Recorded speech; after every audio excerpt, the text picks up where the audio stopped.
Hi, my name is Cameron Combs, and I'm going to tell you about a cool story of when I was taken out of school by an ambulance. So I'm a freshman at CMU right now, and this happened my junior year of high school, so about 2 years ago. I wake up, and it's like every other normal high school morning. I get ready and I go to school. But once I get there, I get these really bad sweats and this really bad chest pain. But of course, I'm 16 years old, so I'm not going to tell anybody that I don't feel well, and I'm just going to carry on with my day. Gets a couple hours into the school day, and the pain is too bad at this point. I have it feels like a needle is going through my chest, and it hurts so bad. So I go up and I tell my teacher, and apparently I looked a lot worse than I felt, because she wouldn't let me go to the office by myself, and she made someone come with me, which actually turned out to be a really, really good thing, because I get about 15 steps out the door and I completely black out. So then I black out, and every couple minutes I would come to a little bit. Like I would start to wake up a little bit, and I would wake up and there's someone in my face. One time I woke up and my vice principal is about 2 inches from my face and is just saying my name. I black out again, and then I wake up like 5 minutes later.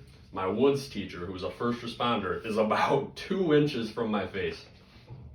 And so after that happens a couple times, it gets to a point where I start to come to a little bit, but I'm not fully there. And it's this really weird thing happens, because it's like you're in shock, because all of a sudden my chest doesn't hurt at all. But I had a really weird tingly feeling in my jaw, I remember, and I was so scared. My jaw was going numb, and I wasn't gonna be able to talk. But at this point, I'm starting to realize what's going on. I see someone's on the phone with 911. My feet are elevated on a wheelchair. My head is on a pillow.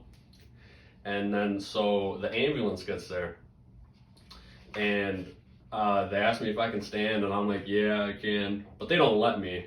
So I'm 16 years old, almost an adult, and 2 people are picking me up and placing me in a stretcher.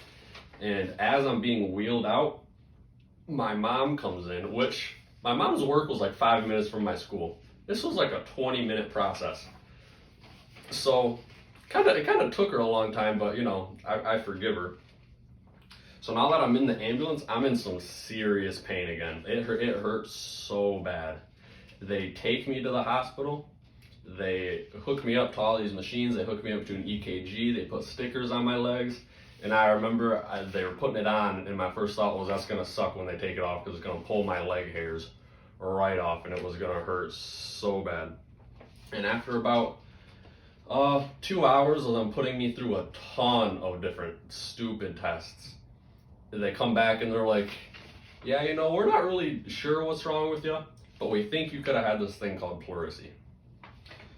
So at that point, though, I felt completely fine. I was on a ton of painkillers, and they said I was free to go. So after all that, the moral of the story I took from it is, if you don't feel well, you should probably tell someone right at the beginning. But if you don't, it could make a really, really cool story to say in class.